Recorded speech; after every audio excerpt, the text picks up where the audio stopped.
आशा की किरण। ફૂલ ખીલે ત્યારે સરસ દેખાતું હાજે સંભળાઈ જાય છે, એમ જીવન પણ એવું જ કાંઈક છે. વચ્ચે આ બલા વળગી છે એ આપણો મોક્ષ બગાડનારી છે. જગતમાં રહેવાય ના નહીં તો તમ તારે. સ્વામી વાત તમે બહુ સરસ વાત કરી. સ્વામી કે પેટનું કરવું, વેઠનું કરવું અને ખાલી જગ્યા પર હાલો ઠેઠનું. આ લોકમાં આવ્યા તો લોકના બધા વ્યવહાર કરવા પડે, તમારે કરવા પડે, અમારે કરવા પડે, પણ સાથે સાથે ભગવાન ભક્તો ભગવાન ભજતા જાજો, ભજતા જાજો, ભજતા જાજો, મારી ભલામણ છે.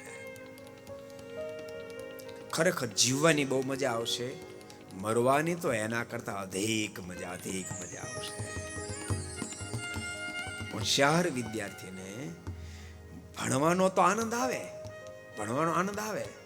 મંજી બાપા, હોશિયાર વિદ્યાર્થીને ભણવાનો તો આનંદ આવે, પરીક્ષાનો તો ઓર આનંદ આવે, રિઝલ્ટનો એના કરતા ઓર આનંદ આવે. કારણ કે એને ખબર આપણે સફળ જ થવાના. પણ બાપડો નકર આટા જ મારી કર્યો હોય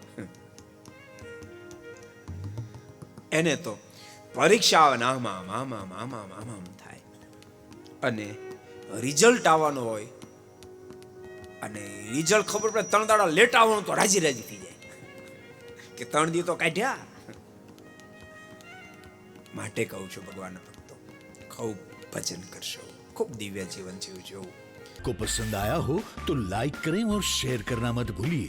सब्सक्राइब करें सरदार कथा चैनल को और बेल आइकॉन पर क्लिक करना मत भूलिए लेटेस्ट वीडियो सबसे पहले पाने के लिए.